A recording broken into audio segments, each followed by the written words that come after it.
Hey, YouTube, it's your man Joshua Pondixter. Um, we're excited to be going live, learning the platform. This particular channel was focused on business consulting, money, credit, things of that nature. So, we're trying to give you some information concerning money, finance, right? It's richest country ever existed. 95% of the people at age 65 will end up broke, right? Uh, there's a problem, right? And I'm talking about working people after working 30, 40 years. That's going to be the lot of most Americans. I'm talking about dead broke, depending on Social Security, depending on their children, something else. What is it? Well, it's been a consumer, right? This government, the American system is not built for consumers to win. You must be a producer, right? So we want to help you make that shift from going from being a consumer to being a producer, right? And the way that you do that is providing products and services to the marketplace part time. That's what we recommend you do because full time entrepreneurship is very risky and high probability that you will not succeed, right? Unless you know what you're doing. So, this is what this channel is about trying to build a channel. Please subscribe, like, comment, hit that notification button so you know when we're going live. We're going to put a schedule together to do those type of things. But here we go. So we're talking about money myth. So if you're starting out in your financial career, you're a young man, young lady out of college, out of trade school, out of high school, going to work, that's your resources. That's where your money is. That's where you're going to build your wealth. So you're going to have to deal with that smartly. So we're just going to talk about some money myths. Okay. All right.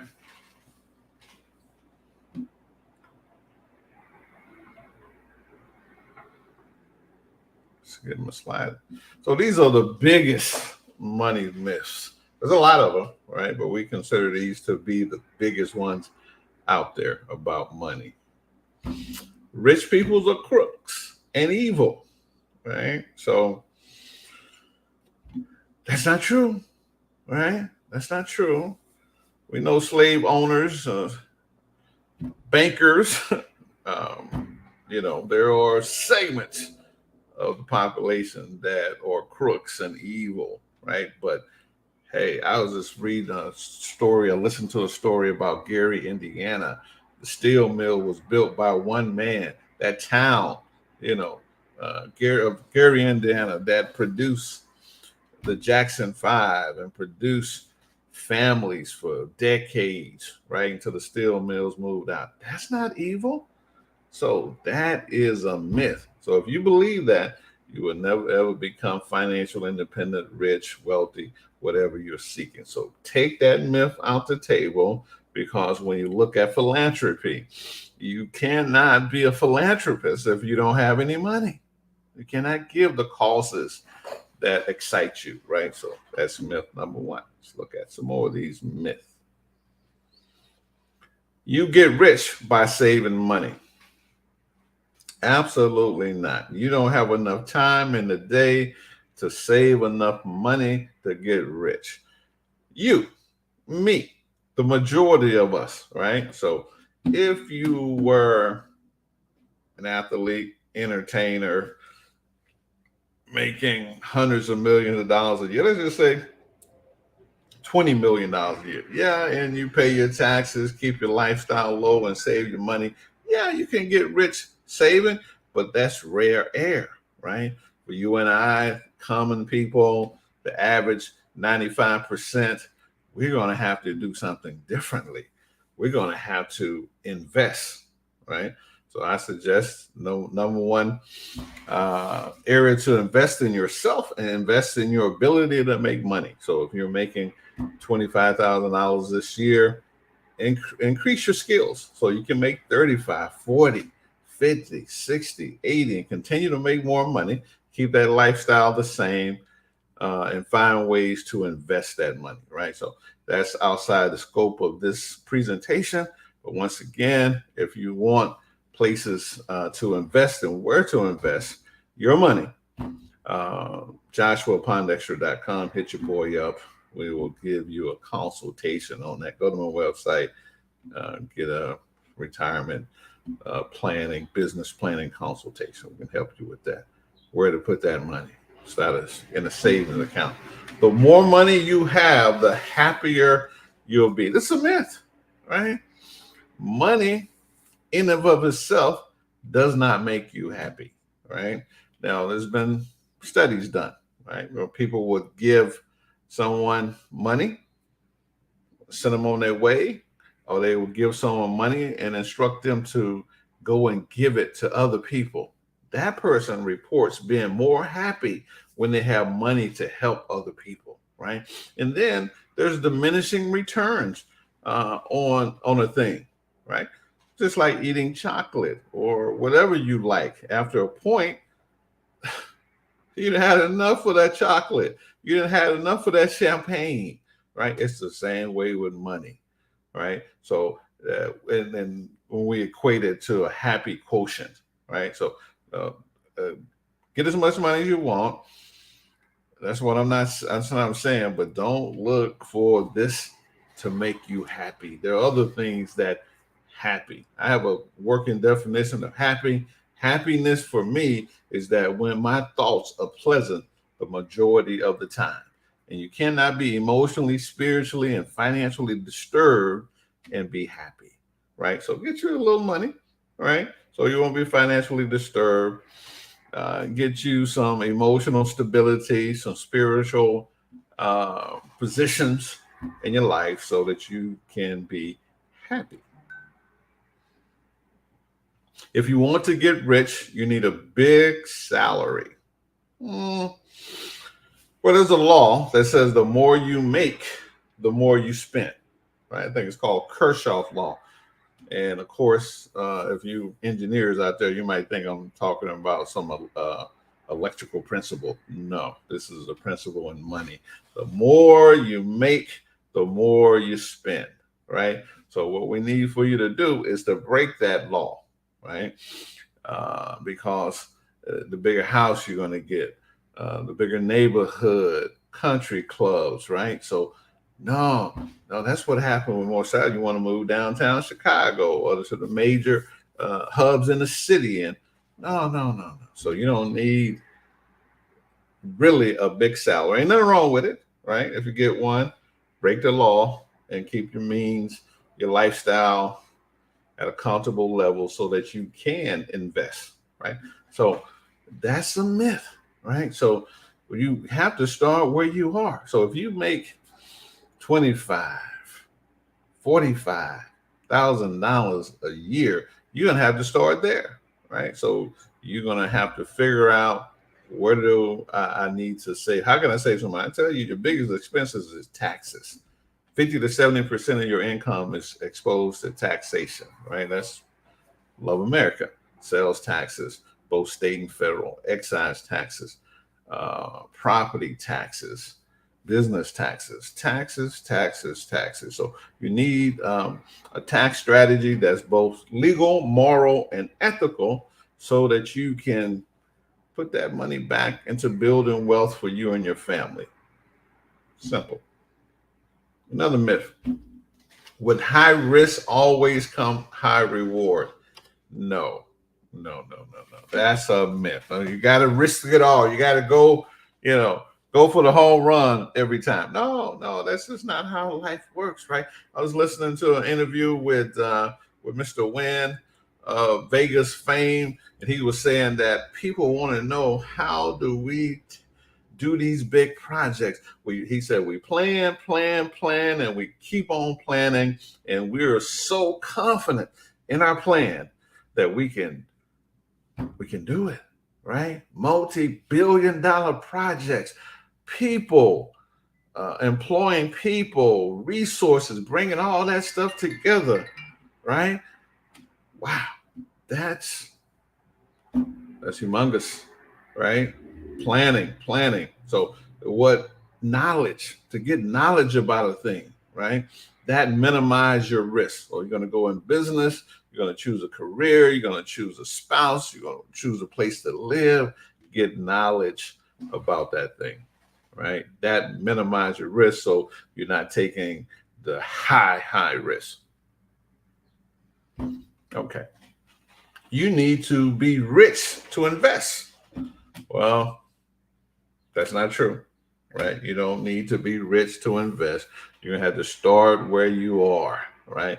Start now, start today, start where you are. If you're working at the factory, if you just started as a school teacher, you're going to have to start with that 10%, right? Understand that 10% of every dollar that you earn, a dime, belongs to you. And that is to be put up for you in retirement, right? So that's what that is. So that's what we need to do. We need to invest early, right? 10%. Small things can grow into a monumental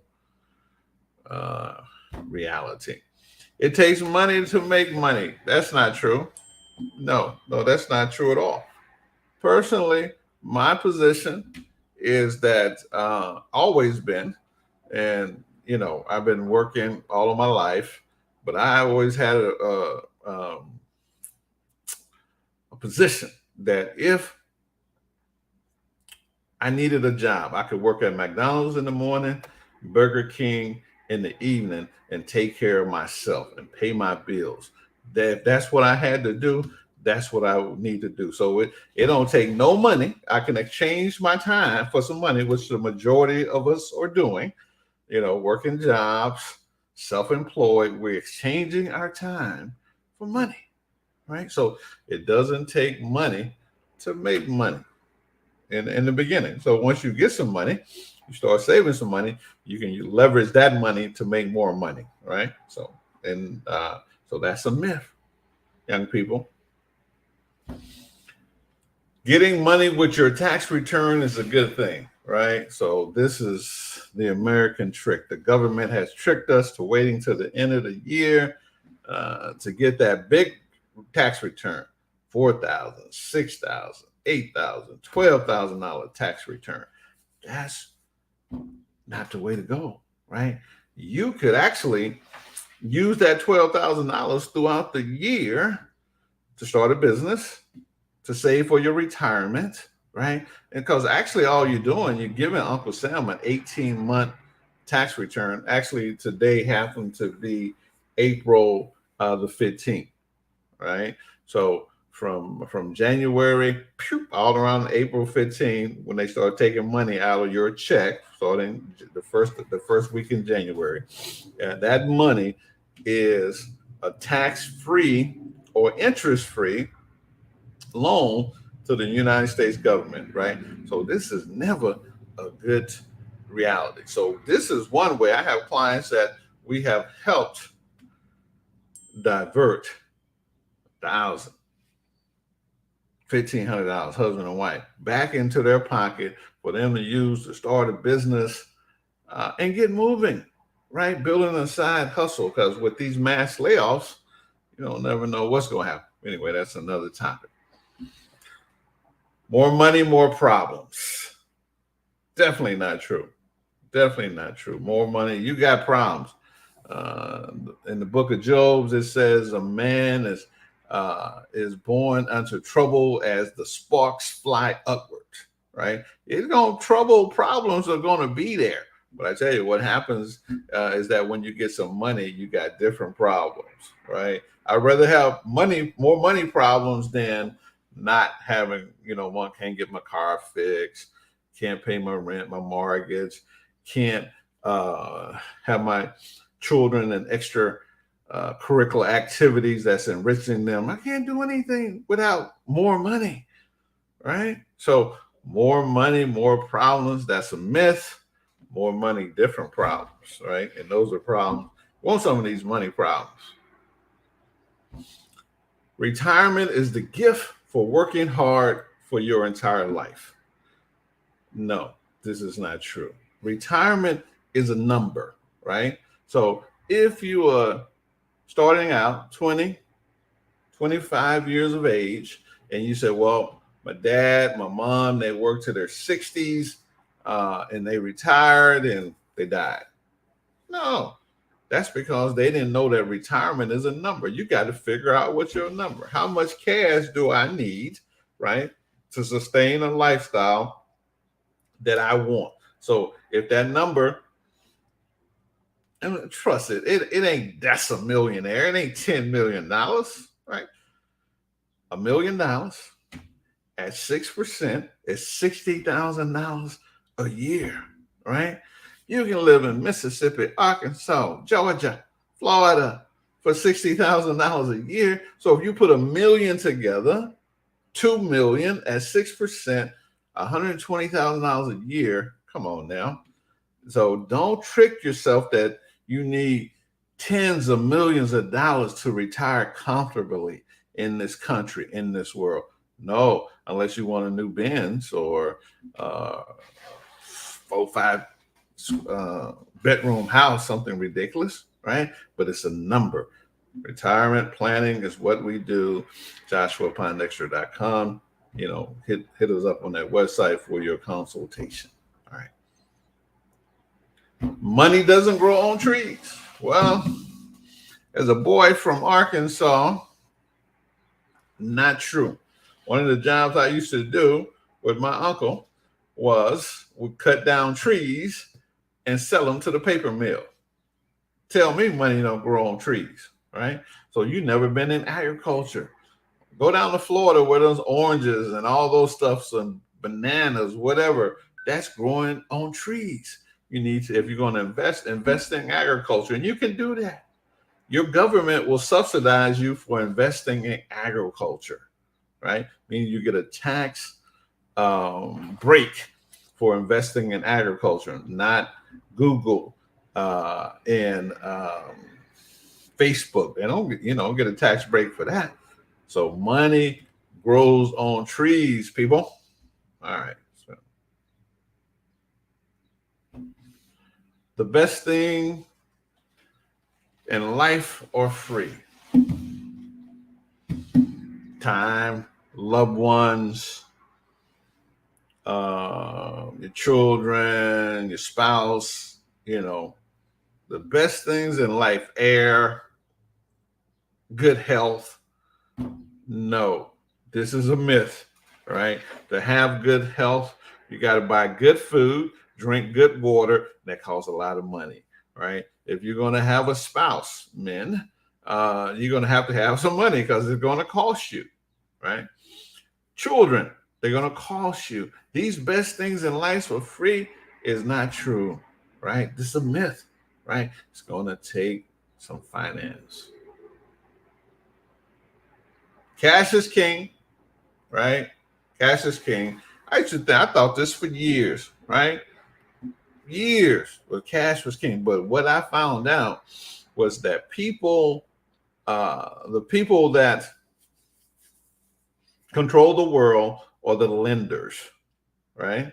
So if you want to get wealthy, you need to partner with the lender, right? So how do you do that? Well, you get $1 million from him and you buy a piece of real estate, and he has that debt from you, and it's bringing cash to him and cash to you, right?